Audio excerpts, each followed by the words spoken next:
Hola amigos, ¿cómo están? Hoy estamos con Keri Fleckman de Karakoski, amiga mía, mamá, esposa, abuela y es hija de sobrevivientes de la Shoah.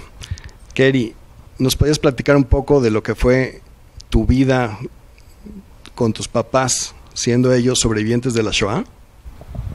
Sí, mira, mis papás fueron diferentemente sobrevivientes. Mi mamá tenía 6 años y se escondió, estuvo escondida. Se fue, ambos son de Hungría y ella huyeron a Rumanía, se cambiaron de nombre, o sea, les dieron otro nombre y vivieron escondidos. Y después regresaron a Hungría y ella salió hasta el 57. O sea, todavía vivió el comunismo y hasta que entraron los rusos. O sea, ¿ella estuvo escondida con quiénes? Ella estuvo escondida con su mamá y con una tía. ¿Y luego emigraron a México? No, ella emigró a Nueva York y mi papá se la trajo de allá. O sea, tu papá conoció a tu mamá en Nueva York. En Nueva York. ¿Tu papá es sobreviviente? Mi papá, él sí fue sobreviviente de 4 campos. Estuvo en gueto, él sí la vivió. ¿A qué edad estuvo ahí? A los 14 años. O sea, era un niño literal. ¿Y su familia de él? Su familia de él murió allá. O sea, era una familia bastante grande. 6 hermanos del papá de mi abuelo, 6 hermanos de mi abuela.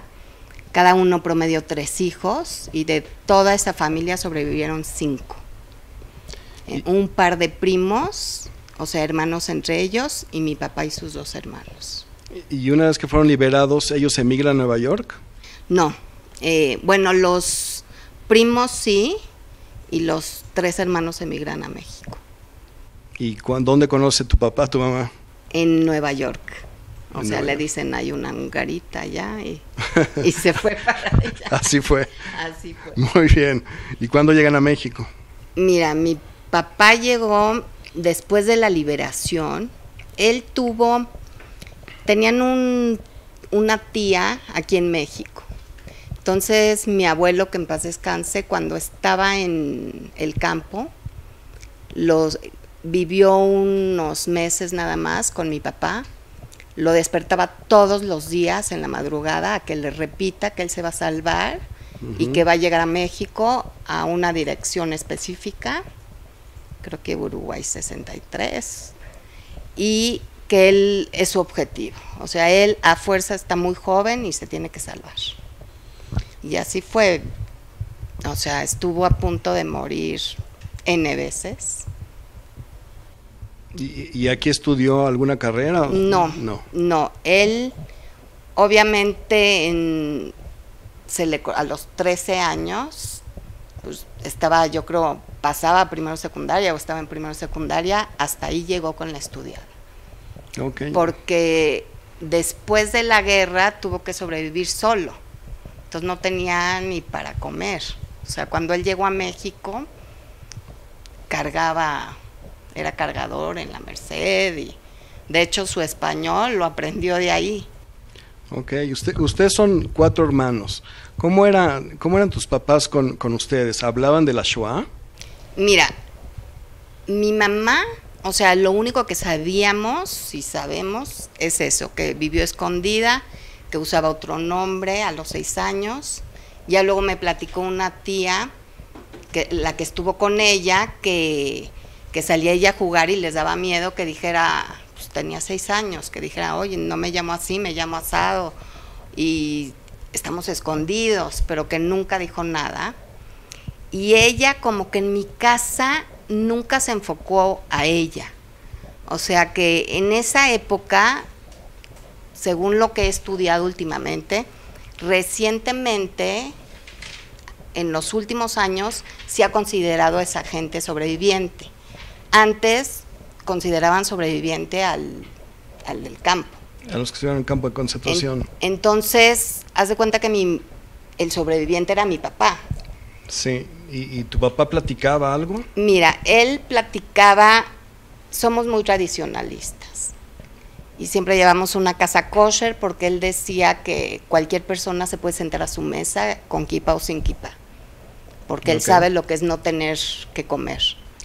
Entonces, en los Shabbats, en las festividades, pues sí contaba un poco. No lo que llegó a contar después, está grabado por Spielberg, de la Fundación de la Shoah.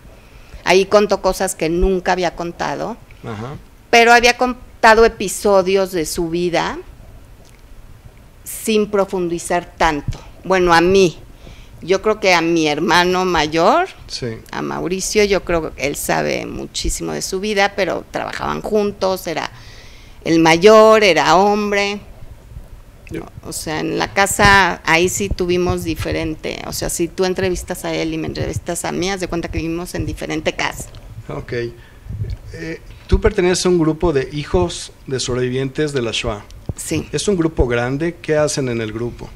Mira, es un grupo no muy grande, quisiéramos que hubiera más gente. Y nuestro objetivo es, como ya no están ellos, la mayoría, seguir contando la historia y aprender para que no se repita. Tú ya viajaste también a Polonia. ¿Qué experiencia tuviste allá en Polonia? En Polonia me tardé muchísimos años en llegar a Polonia. Mis hijas ya se habían ido, y hoy entiendo lo que ellas querían. Las 3 se fueron con la Marcha de la Vida cuando mi papá vivía. Y ellas dijeron, queremos irnos con sobreviviente mientras Miss Deide viva. Yo hoy a lo mejor hubiera querido que él hubiera estado vivo cuando yo hubiera ido a Polonia, porque te nacen 1000 preguntas más. Pero yo creo que fue el momento que tenía que ir, he estado más preparada, vi cosas inimaginables. O sea, si antes admiraba a mi papá, ahorita no hay palabras, y a toda la gente que lo vivió, y ves el contraste del ser humano. O sea, hay muchas historias de mi papá en las que se ayudaban, a pesar de que era la muerte, si los cachaban, o ves la posición de los justos, que arriesgaban a sus propias familias, y por otro lado ves a la gente que quiso matar por matar, sin conocer ni siquiera a la persona, sin odiarlos. O sea, dices, ¿cómo está el contraste del ser humano? ¿Con quién fuiste a ese viaje a Polonia? Fui con un grupo, éramos 44 personas, con Mario Sinai. ¿Él quién es? Él es un historiador, una eminencia en el tema, sabe muchísimo. Me encantó haber ido con él, porque aprendí muchas cosas de mi papá sin que mi papá me haya dicho, o sea, no contado, digamos. Sí. ¿Es importante seguir divulgando esto? Es muy importante, y es importante ir a Polonia. O sea, yo creo que todo ser humano tiene que ir, o sea, a ver lo que fue. A ver lo que fue para que no se repita. ¿Tus hijas cómo ven eso? Ya nos platicaste ahorita un poco de... Todas quieren regresar. Ok. O sea, todas se fueron en prepa y todas quieren regresar. Muy bien. Llevar a sus parejas, digamos. Muy interesante. ¿Tienes algún contacto con familia de tu papá que también sobrevivió allá, o de tu mamá? ¿Viven todavía? Hay, de los 5 que sobrevivieron, queda una que tiene 93 años, vive en Israel, y la acabo de ver. Cada vez que voy a Israel voy a verla, y la acabo de ver, platiqué con ella, me dio fotos de mi papá que nunca había visto yo, de saliendito de la guerra, y me platicó cosas de él y del... ¿sí? Bueno, muy interesante la historia de la vida de tus papás, sobrevivientes, y al mismo tiempo ustedes son la continuidad de ellos. ¿Nos quisieras platicar otra cosa más, Keri?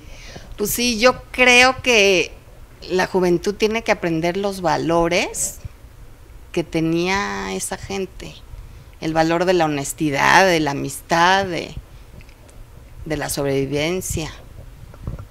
Pues sí, una vida muy difícil, gracias a Dios sobrevivió y gracias a Dios tiene una continuidad en la vida. Sí, tiene una descendencia. Y te voy a platicar algo que estuvo fuerte. Yo me llamo por mi abuela, la mamá de mi papá, y a ella la mataron en Auschwitz, en los crematorios, cámara de gas.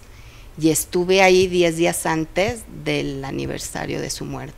No, mira. Entonces prendí una veladora y dije un Kadish, y la sensación que tuve ahí fue impresionante. Debe de haber sido. ¿Y tus hijas y sobrinas llevan el nombre de tu mamá? Sí, así es. Desgraciadamente murió muy joven. Bueno, Keri, pues muchas gracias por platicarnos esta historia. ¿Algo más que nos quieras platicar? Que no hay que olvidar, hay que recordar, pero como decía mi papá, que en paz descanse, aprender del pasado, pero ver hacia el futuro y vivir el presente. Bueno, pues gracias, Keri Fleckman de Karakowski. Un gusto. Esto fue Enlace Judío.